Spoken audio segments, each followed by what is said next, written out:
एक 10 साल की बच्ची जो जमीन के लिए सबसे पहले अपने परिवार से भिड़ जाती है। एक ऐसी बाल वधू जिसका ससुराल में बहुत शोषण किया जाता है। एक ऐसी महिला जिसने अपने अपमान का बदला ऐसे लिया कि आज भी लोग याद करते हैं। एक ऐसी महिला जो उस समय के वर्तमान मुख्यमंत्री को इस्तीफा देने पर मजबूर कर देती है।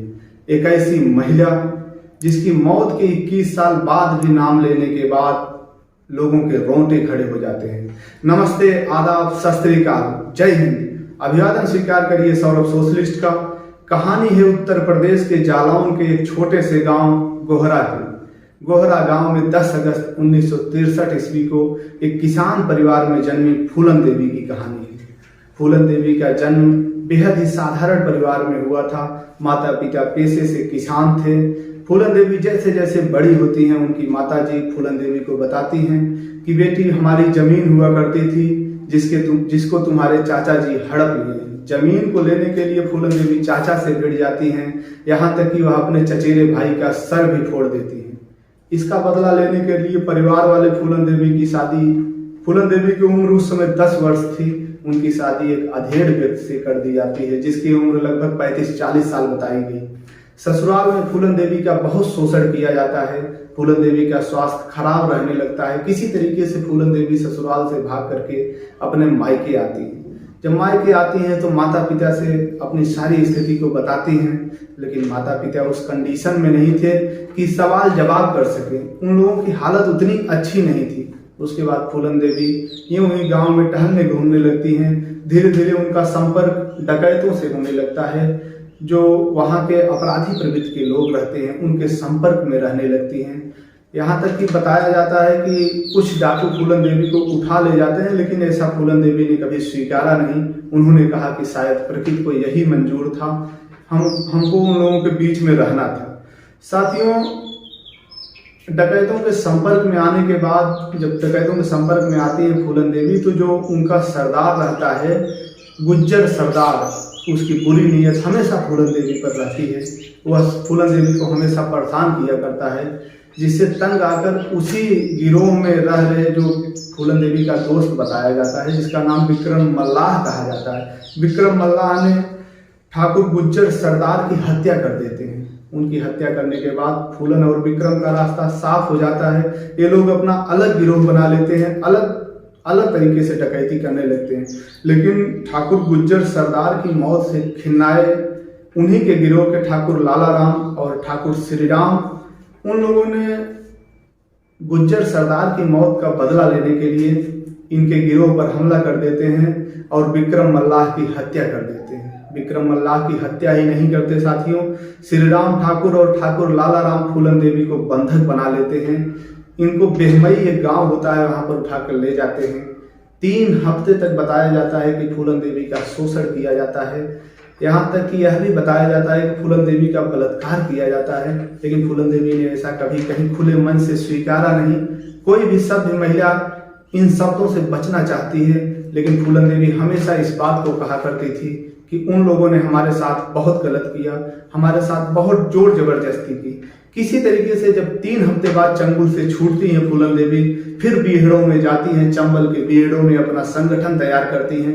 उसके बाद सन 1981 ईस्वी में बेहमई गांव में अपने साथियों के साथ शाम का वक्त रहता है। उस गांव में एक शादी समारोह चल रहा होता है।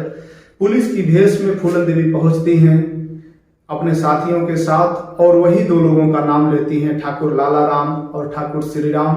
बोलती हैं कि इन लोगों ने हमारे साथ बहुत जोर जबरदस्ती की है, इन लोगों के साथ भी ऐसा ही होना चाहिए, इन लोगों को हाजिर किया जाए।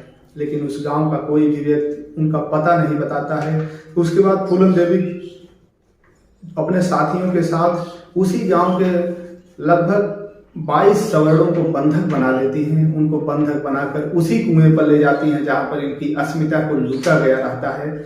उस अपने अस्मिता के लूटने का बदला लेने के लिए उस समय बताया जाता है साथियों को 21 सवर्ण बिरादरी के ठाकुरों को एक लाइन में खड़ा होकर बंदूक की नोक पर इंसाफ करने का काम करती हैं। हालांकि यह कानूनन अपराध है, लेकिन फूलन देवी की नज़र में वही इंसाफ था। वह 21 लोगों की हत्या करती हैं साथियों। वह बेहमई कांड उस समय एशिया ही नहीं, भारत ही नहीं, पूरी दुनिया में गूंजता है। दुर्दांत अपराधी और दुर्दांत डकैत के रूप में इनकी छवि होती है। उत्तर प्रदेश के उस समय के तत्कालीन मुख्यमंत्री राजा पीपी सिंह रहते हैं। नैतिकता के आधार पर वह इस्तीफा दे देते हैं साथियों। उसके बाद एक टीम का गठन किया जाता है। उत्तर प्रदेश की सरकार और भारत सरकार मिल करके फूलन देवी का पता लगाने के लिए काफी जद्दोजहद करती है। उसके बाद फूलन फिर बीहड़ों में चली जाती हैं साथियों। 1981 से लेकर सन 1983 तक पुलिस कोई भी उनका सुराग नहीं लगा पाती है। उस समय के तत्कालीन प्रधानमंत्री इंदिरा गांधी रहती हैं। वह पहल करती हैं, फूलन देवी को सरेंडर करने के लिए कहती हैं। फूलन देवी भी उस समय तक काफी अस्वस्थ रहने लगी थी। उनके काफी साथी पुलिस के हाथों मारे गए थे, काफी खत्म हो गए थे। उनका संगठन लगभग खिन्न भिन्न हो गया था। तो सन 83 ईस्वी में फूलन देवी सरेंडर करने के लिए 22 शर्त तैयार हो जाती हैं। ऐसा अपराध की दुनिया में नाम था साथियों कि प्रधानमंत्री को अपनी शर्त मनवाने पर मजबूर करती। वह कहती हैं कि हमारी 4 शर्तें हैं, अगर आप इसे मानते हैं तब हम जाकर के सरेंडर करेंगे। पहली शर्त उनकी ये थी कि हम उत्तर प्रदेश पुलिस पर हमें कोई भरोसा नहीं है। हम मध्य प्रदेश, जोर जबरदस्ती देकर कहती हैं कि हम मध्य प्रदेश पुलिस के सामने सरेंडर करेंगे। दूसरी शर्त उनकी ये थी कि सरेंडर के वक्त हमारा पूरा परिवार, हमारा पूरा समाज उसका गवाह बनेगा। तीसरी शर्त ये थी कि जो भी हमारे साथी सरेंडर करेंगे उनमें किसी को भी मृत्यु दंड नहीं होना चाहिए। और चौथी उनकी शर्त थी कि उनको कुछ जमीन का हिस्सा, प्लाट मतलब दिया जाए जिस पर वह बस सकें, रह सकें, अपना जीवन बिता सकें। इन शर्तों पर फूलन देवी सरेंडर करती हैं। उस समय के वर्तमान प्रधानमंत्री को उनकी शर्तों को मानना पड़ता है।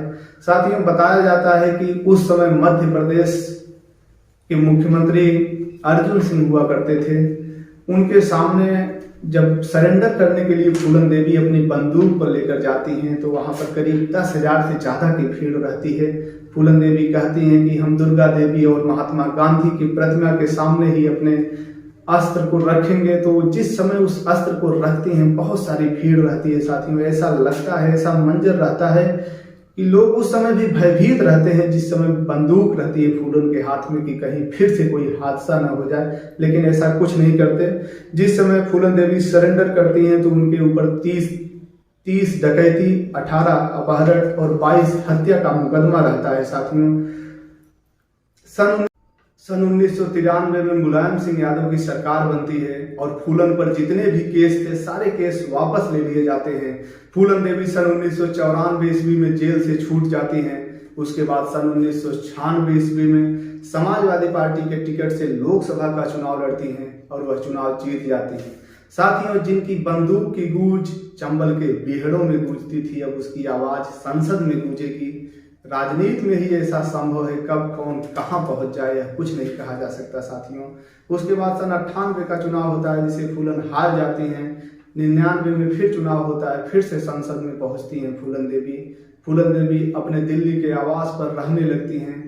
सन 2001 की बात रहती है साथियों, यही नागपंचमी का दिन रहता है। फूलन देवी से मिलने के लिए शेर सिंह राणा जाते हैं।